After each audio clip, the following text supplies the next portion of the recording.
Hello అండి, welcome to జ్యోతిస్ world. ఈరోజు మనం సరదాగా ఊరు వాతావరణం చూసేద్దామా. హాలిడేస్కి ఇక్కడికి వచ్చాము, అమ్మ వాళ్ళ ఇంటికి. మీకు ఎప్పుడు గార్డెన్లోని మొక్కలు చూపిస్తుంటాను కదా, సరదాగా ఇవి చూసేసేయండి. ఈ మొక్కలకి పెద్ద వీళ్ళు ఏమి ఎరువులు అవి ఏమి వేయరండి. పొయ్యిలో ఎత్తిన బూడిది, ఇంకొకటి సాన్పి అంటారు కదా, సాన్పి అంటే పేడని ఇట్లా కల్లాపు చల్లుకుంటారు వాకిట్లో. ఇంకా ఇదే ఈ మొక్కలకి ఇచ్చేది. పొద్దుట లేస్తే నీళ్ళు పోసుకుంటారు. వీటికి ఈ మొక్కలు ఇంత బాగా పెరుగుతూ ఉంటాయి. ఎండాకాలం కాబట్టి ఇట్లా ఉన్నాయి ఇవి. అదే మనకి వర్షాకాలం అయితే చాలా పచ్చగా ఉంటాయి. ఇది వచ్చేసి చెరుకు అండి, చూడండి చెరుకు. ఇదేమో కొబ్బరి చెట్టు. ఈ వ్యూ మార్నింగ్ పూట చాలా బాగుంటుందండి వర్షాకాలంలో. అట్లయితే ఇప్పుడు ఎండకి చాలా ఎండలు ఉంటాయి కాబట్టి మనకి చూడండి కోడి పిల్లలు ఇక్కడ అయితే ఫుడ్ తింటున్నాయి. మామూలుగా కనిపిస్తున్నాయి కదా, చూపిస్తాను నేను. చూడండి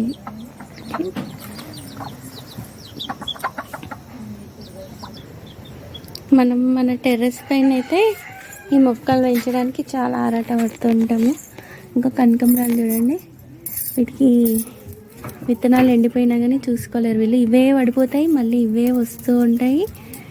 ఇంకా దేవుడికి పెడతారు, జడలో పెట్టుకుంటే అంత పెద్ద ఇంట్రెస్ట్ చూపారు. కానీ మనమైతే సిటీలో అయితే ప్రతి ఒక్క మొక్కని అపురూపంగా చూస్తాం కదా.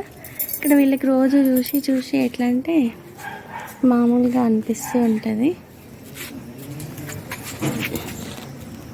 చూడండి చెరుకు. మీకు చెరుకు మొక్క నాటడం ఎలాగో తెలుసా, నేను చూపిస్తాను అది కూడా. చూడండి ఇది ఉంది కదండి, ఇక్కడ మనకి ఇక్కడ ఇట్లా ఎప్పుడైనా సరే చెరుకుని ఇట్లా అడ్డంగా బండబెట్టాలండి. మనకి ఇక్కడ మధ్య నుంచి ఆకులు వస్తాయి. మీకు ఇలాంటివే చూపిస్తాను. చూడండి ఇది కరేపాకు చెట్టు. ఇందులో కూడా ఇంకొకటి చెరుకు ఉంది, చూపిస్తాను మీకు. చిక్కుడుకాయ అంటే వీళ్ళకి ఇంట్లోకి అవసరమైనవి వీళ్ళే చేసుకుంటూ ఉంటారనమాట. కొంచెం కొత్తిమీర అది షేడ్ల దగ్గరికి వెళ్ళకుండా, అదే పొలాల దగ్గరికి వెళ్ళకుండా ఇంటి చుట్టుపక్కలనే ఇట్లా వేసుకుంటూ ఉంటారు. ఇది వచ్చేసి ఏదో తీగ అండి, బొబ్బరి తీగ అనుకుంటా. ఇంకా ఇది వచ్చి బచ్చల కూర. మనకి బచ్చల కూరలో కూడా పాలకూరలో ఉన్నన్ని విటమిన్స్ ఉంటాయి. ఎప్పుడు మన టెర్రస్ పైన మన మొక్కల్ని చూపిస్తూ ఉంటాను కదా, సరదాగా ఇప్పుడు ఇవి చూసేయండి. ఇలా గోంగూర వేసిరంట, తీసేసారు. ఈ కరివేపాకు మొక్కలు ఇవి చూసినట్టయితే చెరుకుని ఇక్కడ ఇట్లా అడ్డంగా పడుకోబెట్టాలన్నమాట. పడుకోబెట్టి మట్టేస్తే వాటి మధ్యలోకించి ఇట్లా వచ్చేస్తాయి ఆకులు. ఎప్పుడైనా పొడవు కంటే ఇట్లా అడ్డంలో పడుకోబెట్టేస్తే కనిపిస్తుంది అనుకుంటున్నాను క్లియర్గా. ఇట్లా వస్తాయి. ఇంత గుబ్బురుగా పెరిగింది చూడు కరివేపాకు, పొడవుగా. మన గార్డెన్లో అయితే మనము ఫెర్టిలైజర్స్ అని అవి అని ఇవన్నీ వేస్తుంటాం. వీళ్ళు మా కాలి పేడ సాన్పి వేస్తారు అంతే.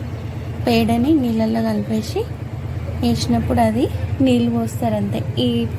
ఇప్పుడు ఈ ఫ్రూట్ పీల్స్ కూడా నేను వేసిన, మేము ఇట్లా వేస్తాము ఇంటి దగ్గర అని చెప్పి వేసిన. మామూలుగా అయితే అవి కూడా వేయరు, చెత్తలో పడేస్తారు.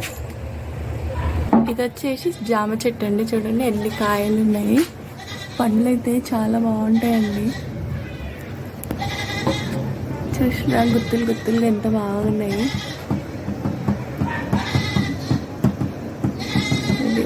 కాయలు కూడా చాలా బాగున్నాయి. మీరు ఇక్కడ ఇల్లులు చూసినట్టయితే ఇళ్ళ పైన బండలతోటి పేర్చి ఇంటి కప్పులు వేస్తారండి.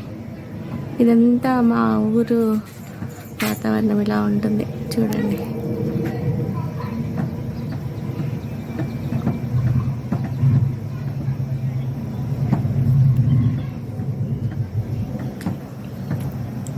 ఇట్లా మళ్ళీ వర్షాకాలం వచ్చేసరికి మళ్ళీ అప్పుడు కట్టెలన్నీ కష్టమవుతాయి కదా, అందుకని ఇట్లా కట్టెలన్నీ పేర్చుకుంటారు. ఇక్కడ అన్ని పొయ్యిలు అవన్నీ మీకు చూపిస్తాను చూడండి. అసలు ఎంత ఈజీగా పెరిగిపోతాయి అంటే ఇక్కడ మట్టి వల్లనో ఏందో కానీ మొక్కలు అయితే కరివేపాకు చూడండి ఎంత గుబురు, ఎంత ఇది ఇంకొకటి అనమాట. అక్కడ మనం ఇంతకుముందు పెద్ద చెట్టు చూసినాం కదా, ఇది చూడండి ఎంత బాగుంది. ఇంకా మనము వర్షాకాలంలో వచ్చినట్టయితే ఈ పువ్వులన్నీ చాలా బాగా పెద్ద పెద్దగా అసలు మనకి చూడడానికి కన్నుల పండుగలాగా ఉంటాయి అన్నమాట. చూడండి, వీటికి మనం తీగ జాతి కూడా పెడతారు.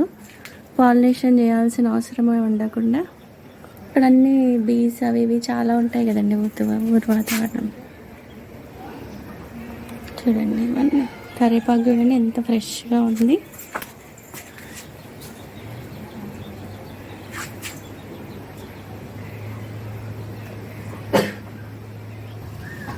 చూడండి తులసి చెట్టు ఇది. మన ఇంట్లో ఇంత కుండీలలో ఎంత గుబ్బురుగా పెరుగుతాయా తులసి చెట్లు.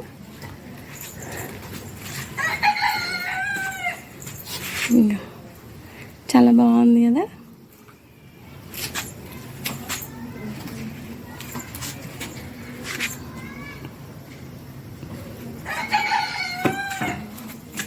ఇది తమలపాకు చెట్టు. మనం అక్కడి నుంచి మన ఇంటి దగ్గర నుంచి తీసుకొచ్చి ఇక్కడ పెట్టాను. ఇక్కడ వీళ్ళ వాతావరణంలో అయితే ఇది మేకలు తినేస్తున్నాయండి పెరిగినా కొద్దీ, అసలు ఉండట్లేదు. చూడాలి, ఇంకొకటి తీసుకొచ్చి పెట్టాలి. తులసి చెట్టు అయితే చాలా బాగుంది కదా. వీడియో ఎట్లుందో అనేది నాకు చెప్పండి. చూడండి ఇక్కడ పొయ్యి ఇట్లుంటుంది, దీనిపైన నీళ్ళు కాగబెట్టుకోవడం, వంట చేసుకోవడము. అందుకే కట్టెలన్నీ అట్లా వర్షాకాలంలో జమ చేసి పెట్టుకుంటారు. వర్షాకాలంలో మళ్ళీ వంటకి ఇబ్బంది అయిపోతుంది కదా, ఇట్లా కట్టెలన్నీ జమ చేసుకొని పెట్టుకుంటారు. మనకి వర్షాకాలంలో ఇబ్బంది లేకుండా ఉంటుంది అన్నమాట. ఇట్లా ఇందులో మంట పెట్టేస్తే మనకి 2 పొయ్యిలు అనమాట. ఒకదానికి 2 పొయ్యిలు. ఇక్కడ కట్టెలు పెట్టేసి వెలిగిస్తే ఆ పక్క దాంట్లో కూడా నీళ్ళు తాగుతాయి. ఇక్కడ అన్నం కూర వండినా కానీ అక్కడ అట్లా ఉంటుంది అనమాట. అది వచ్చేసి కూరేడు. మా ఊరు వాతావరణం ఇలా ఉంటుందండి. ఇంకా ముక్కలు ఉన్నాయి, చూపిస్తాను. ఇట్లా ఇంటి ముందు ఖాళీ ప్లేస్లో పుదీనా ఇట్లా వేసేస్తారు. ఇలా ఈజీగా పెరిగిపోతుంది. స్పెషల్గా కుండీలలో మనం గార్డెన్లో పెట్టినట్టు కాకుండా ఇలా వేసేస్తాం. చూడండి కనకంలో కూడా ఎక్కడ గింజలు కూడా అక్కడే మొలుస్తాయి. వాళ్ళు పెట్టడం అంటే ఏమి ఉండదు.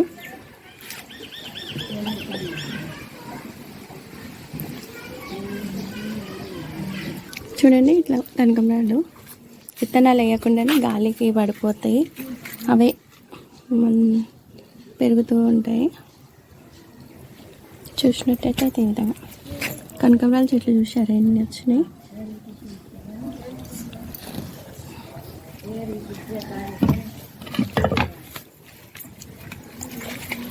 వచ్చేసి మైదా చెట్టు.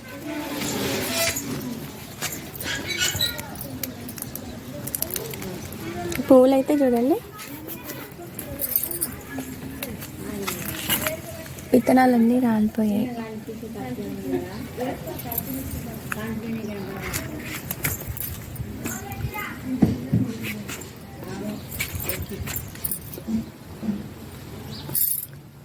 చూసారు కదా, మొక్కలకి పొయ్యిలోని బూడిది, ఆవు పేడది సాన్పు వేస్తారండి. అంతే, ఈ రెండింటితోటే ఈ మొక్కలు చాలా బాగా హెల్తీగా పెరుగుతున్నాయి. ఇలానే మన టెర్రస్ పైన కూడా మనం వీటిని ఉపయోగించి చాలా బాగా పెంచుకోవచ్చు. నేను కొన్ని విత్తనాలు కూడా నలిపి చూశాను, మంచిగా విత్తనాలు కూడా ఉన్నాయి. వీటిని వేస్తే మళ్ళీ మొక్కలుగా వస్తాయి. కొన్ని మనం తెచ్చుకుందాం. ఓకే మరి ఉంటాను. ఎలా ఉందో వీడియో, నచ్చిందా నచ్చలేదా చెప్పండి. బాయ్ మరి.